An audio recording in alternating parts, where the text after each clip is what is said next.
Wish that I had better news and better things to talk about, but hey, it's Boston Bannerbound, and we are talking about the 13 and 14 Boston Celtics. They went out to the West Coast and had a 5-game West Coast road trip, and I, being very optimistic, said, hey, maybe they'll win 3 out of 5, try and steal 3. No, they stole 1, barely. They were 1-4 after the 5-game road trip. So let's travel back through time, as painful as this will be. They took the L against the Jazz, 137-130. Not terrible, but you still lost. Then they had a traveling back-to-back, headed to the Portland Trailblazers. They ended up winning this game, 145-117, better numbers there. Then they go travel to the LA Lakers. They lose 117-102, which was just not something that you wanted to see because the Lakers are a complete shit show right now as well.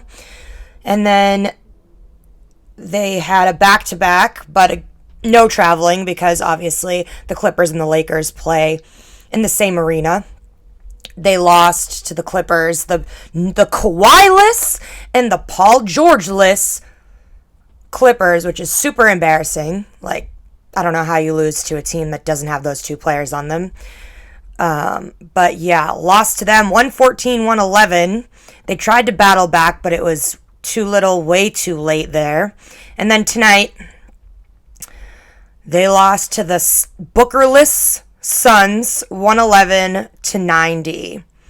And, it's just annoying because obviously West Coast games means that we're up super fucking late watching these games. And the fact that we had to sit there and torture ourselves like the good, loyal Celtics fans that we are, we had to stay up till 1 a.m., 2 a.m., just to see them lose, ultimately. And it was just really depressing. For all these fucking idiots that say that the Celtics don't need Jaylen Brown, you're out... My God.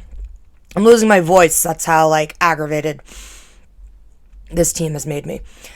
All the idiots that say that the Celtics do not need Jaylen Brown, get your fucking eyes checked. Absolutely need Jaylen Brown.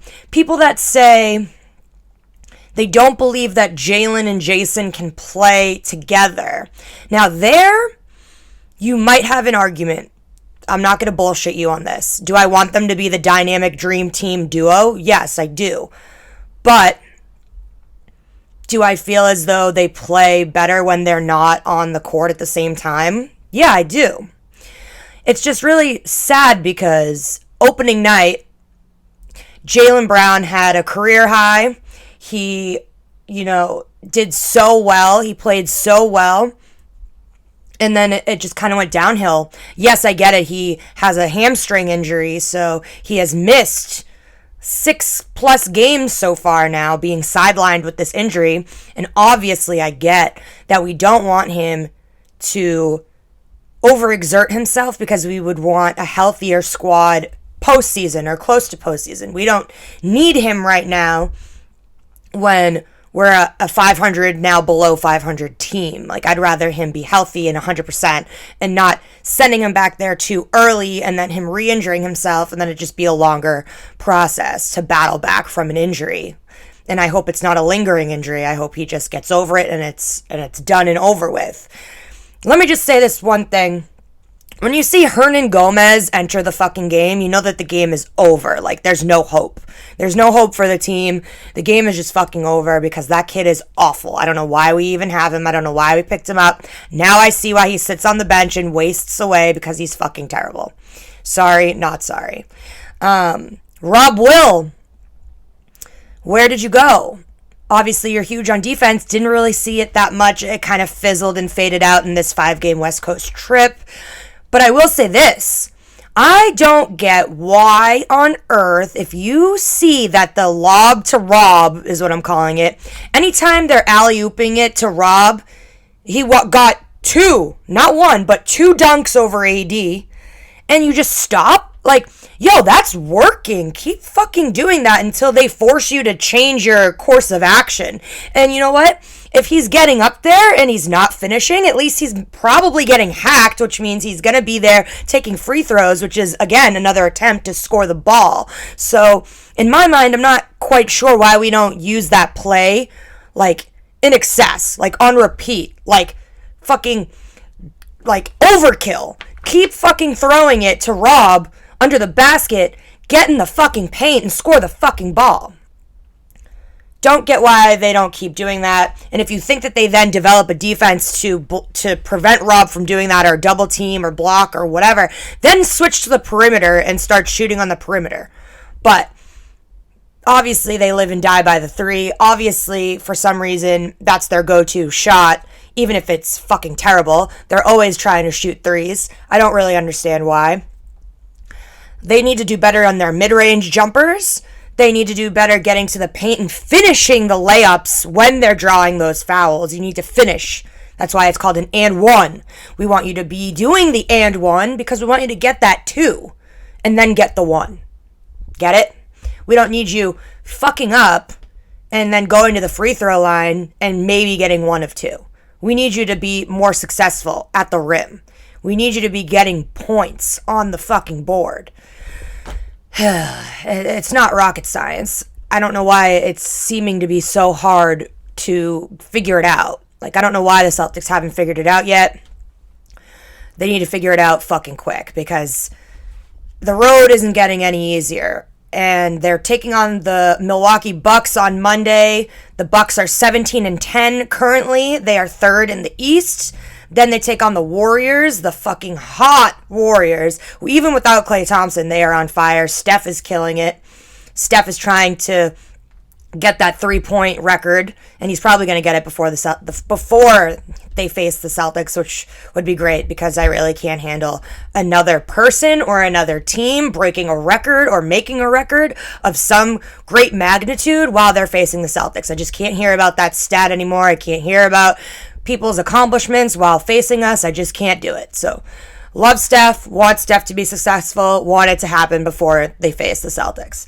Then they take on the Sixers on the following Monday, then the Cavs, and then they are in Milwaukee on Christmas Day. But they have 5 home games before they head to Milwaukee for Christmas. So I'm really hoping that being home, maybe they can, recharge, reset, reboost, do something, bro. Like, people are trying to say that maybe Ime is too much of a friend coach than a coach.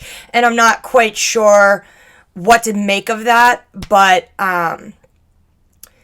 he really needs to instill some sort of urgency, some sort of winner mentality, because they are embarrassing me right now. And, they lost on Larry Bird's fucking birthday. They lost while Bill Russell was in the building. It's like, stop fucking embarrassing me, bro. Like, I swear to God, for KG's retirement game against the Mavs, that's coming up in March, but I've been obsessed about it since I found out that we were doing it and found out when the game was. I literally bought the tickets minutes after we found out what day it was. Like, I swear to God, KG better punch a motherfucker in the face if they don't win that game. Like, grow up. Like, we need that energy. Like, do you be the 17 championship ring team that everyone knows that you are? It's frustrating. And someone tweeted this to me, and I hate how accurate it kind of sounds, actually. They said, Celtics have really good players, but not a good team. And that fucking hurts my heart. Because yes, they have good players. I believe that they have a group of good players on this team. But as a team, they're not good. Like, they're not playing as a team. They're not playing well together. I don't know what it's going to take, but something needs to change. Something needs to happen.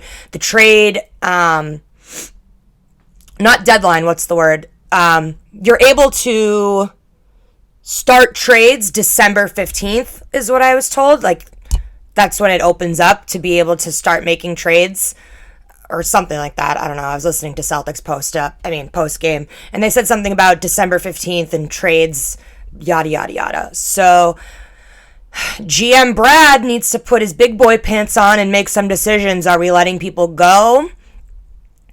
Ime needs to decide, is he changing rotations? I guess they said, promoting Rob Will to starting five maybe wasn't the best look, and that he needs to, go back on the bench and prove himself again. I don't know. I think people are being a little too hasty, a little too, judgmental and rash about Rob. I think Rob is great. I think that they all are lacking consistency. They really are. Like, you have fucking Jason Tatum score 14 of the Celtics' 14 first points, and then he fizzles out, fades out, you don't see him. It's just like, where is the fight through the whole game, through the whole 48 minutes? Don't just come out hot in the first half, and then I don't know what happens at halftime. Like, I don't know what goes on, but when they come out so fucking flat in the second half, you gotta figure out why that is. Literally, like, have them do jumping jacks, have them, like, run around, have them do something to keep that energy up, because they fall flat, disappear in the third, like, dig themselves the biggest fucking hole in the third quarter, and they just battle so hard in the fourth, but are always just this close away from getting the lead or getting the win, because they fucked themselves royally so hard in the third quarter that it took them all of the fourth to try and make it a game again, and then they run out of time. So lots to be said, lots to, there's a lot of room for improvement, and I really hope that they can get it together. I really hope that they make it to playoffs. At this point, I'm kind of worried for them. The East is looking pretty decent. Teams that you wouldn't think could make playoffs are probably going to make playoffs, and it would really fucking suck if they either make the play-in or they're not even in contention for that. That's pretty embarrassing. So we'll see how it goes. I'm really hoping that they can figure it out. I'm hoping that the Bucks game on Monday is like $5, because honestly, I wouldn't pay more than that to see them play live right now. They're just super embarrassing to me. So, maybe I'll be in the Garden on Monday if the price is right, which is basically free. If not, we will watch them and cry together on our couches. Hopefully it's tears of joy and they turn it the fuck around. This has been Brie Marie D for Boston Banner Band. I will be back with another Celtics recap in a few.